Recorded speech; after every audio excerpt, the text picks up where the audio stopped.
And it's been a while since I've posted anything new on the YouTubes, and that's why I'm checking in right now. And I look probably super tired, which I don't know why, because I got like 10 hours of sleep last night. Not consistently, but a 10-hour period in which I was lying down, which my back super loved, because when you get to a certain age, lying in bed for too long is not as much fun as it used to be. So I'm here in my garage. We have a lot of stuff in here. As you probably see, some things behind me. After my parents passed away, all the things that were supposed to go with my dad to his new home ended up here, and that includes like a whole like place's worth of furniture. And did I just lose a light? I just lost a light. Furniture and lamps and lighting and all sorts of knickknacks and patty wax and give a dog bones. And there's a lot of stuff. Gotten rid of all the furniture. All the furniture's gone, and now it's just like a bunch of tchotchkes and weird home decor that like is beautiful in their home, really hard to do something with in the middle of a pandemic, in a place where we can't have a garage sale because of the HOA or whatever. I've just been like Craigslist and eBaying like crazy. And not just this stuff, but I've been like paring down some of my things. I'm sure a lot of other people have experienced the same thing, being mostly stuck at home for like the last almost year now, which is crazy.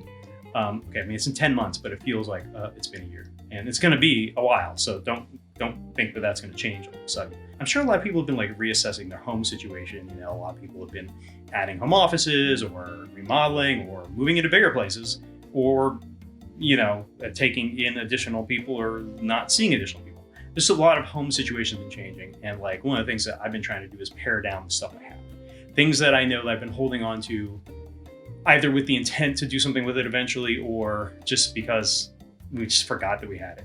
So like a good example is a vintage NES console.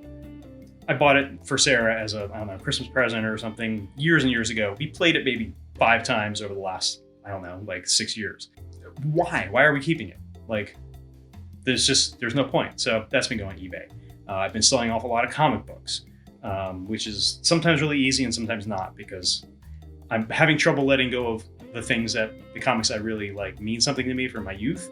And of course, those are the ones that are worth more, versus the ones I've sort of acquired over the years that like may not have as much value to either myself emotionally or to other people financially. I had a little like music effects processor that I bought, I don't know, 15, 20 years ago. And it's a great little thing, but I haven't used it. I just haven't used it in literally, I don't know, a decade.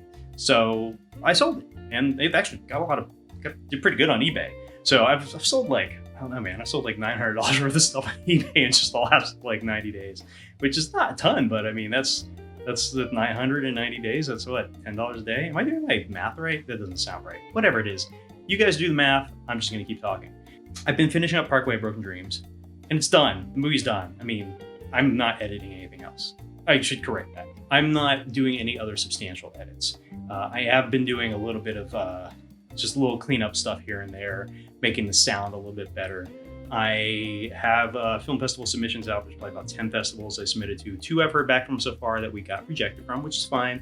They were really they would have been big gets. Like one was Slam Dance and one was the Big Sky Documentary Festival, which Big Sky would have been cool because it's a documentary film festival, but with a lot of the festivals going online this year, they're showing less films. They're doing them virtual, but they're also being much more selective, right? Because they can't program as much. But that may impact the way that we approach the release, because the usual way that an indie documentary without a distributor deal already in place gets out there is usually through a festival circuit. And you usually do that for like 3 to 6 months at least. And I think I've talked about this before. And usually you either pick up distributors or sales agents or whatever at the time. And I don't know how viable that's going to be, because these virtual festivals do not work the way that normal festivals do. You don't really have the networking opportunities that you normally would have to be able to just randomly bump into someone at an event and like pitch them your film or whatever, or invite them to your screening. Like it's very different. It's much more accessible because people can just sign on from anywhere around the world, and the tickets for these things are much cheaper than they would be if they were in person. I don't know that that's the best thing for a very niche sort of documentary like this. So I'm exploring other options. Again, there's a bunch of festivals I'm still waiting to hear back from, but if we don't start getting accepted to a few, at least initially, then it doesn't make sense to just keep waiting, because you guys deserve to see it. and especially the people who backed us deserve to see it. We're not going to be able to do a physical premiere the way that I would have wanted to, but I've got some ideas of maybe other options for that as well, whether it's, during these dark days or when the days are brighter. So just kind of working on that. And yeah, working on this garage. Before my mother-in-law moved in, I had gotten the garage completely cleaned out because I knew that my parents' stuff was coming. And the parents' stuff is now spread out on tables in the middle of like half the garage. So yeah, I had plans to like turn half the garage into like a little film studio. And I have all my music gear and stuff out here, and I'd like to get some of that space back so I could do those things. I'm planning to put up like a green screen and all that sort of stuff. All this stuff eventually will happen. I've got a few short films I've been cooking up that I'd love to shoot this year, but it's until it's really safe to do so. And I know people have been doing their things, but I'm not there, guys. I am the guy who freaks out when someone gets too close to me, even with a mask on.